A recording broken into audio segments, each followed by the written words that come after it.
Kapit-bisig sa pag-aksyon at pagsasagawa ng mga hakbang kontra baha, hindi lang ang lokal na pamahalaan ng Batac City sa Ilocos Norte, kundi kasama rin maging ang mga residente rito. Yan ang report ni Jude Pitpita ng Radyo Pilipinas Lawag.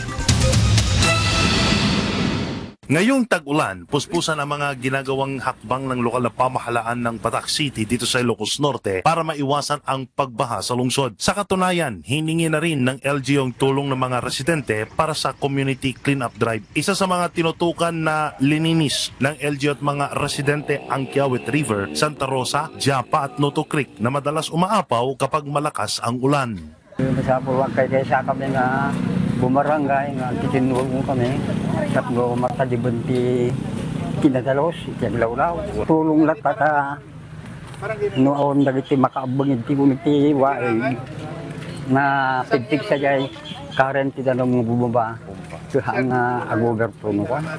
Kami po ay lumahok dito sa Community Cleanup Drive para makatulong sa komunidad at nang sa gayon po ay maiwasan natin ang flooding incidents, sir.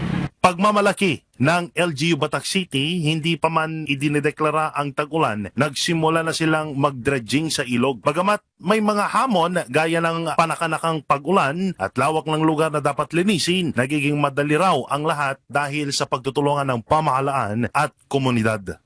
Dredging na kami, last month pa kami nagde-dredge. Ngayon, sa dami kasi, sir, it takes time, tas lalo umuulan-ulan. Yun yung mga challenges. Pero okay met sir, okay met. So far malinis na.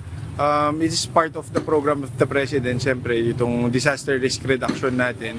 Ang mga ganitong inisyatiba ng LGU ay bahagi ng Oplan Kontrabaha ng administrasyon ni Pangulong Ferdinand Marcos Jr. upang matiyak na ang bawat Filipino, anuman ang estado sa buhay, ay protektado sa bagong Pilipinas. Mula rito sa Ilocos Norte, para sa Integrated State Media, Jude Pitpitan ng Radyo Pilipinas, Radyo Publiko.